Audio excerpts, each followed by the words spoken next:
மரியாதையும் தன்னுடைய ஸ்தானத்தை விட்டு மாறினால் அது எதற்கும் உதவாத ஒன்றாக மாறிவிடும். அதாவது குப்பையில் கொட்டுவதற்கு மட்டும்தான் உதவும்.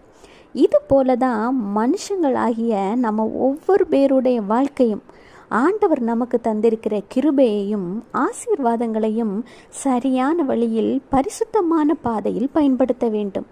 நம்மளுடைய தவறுகளினாலும் பாவங்களினாலும் ஆண்டவர் கொடுத்த கிருபையை இழந்து போகும் பொழுது நாமும் உப்பை போல சாரமற்றவர்களாக போயிடுவோம்.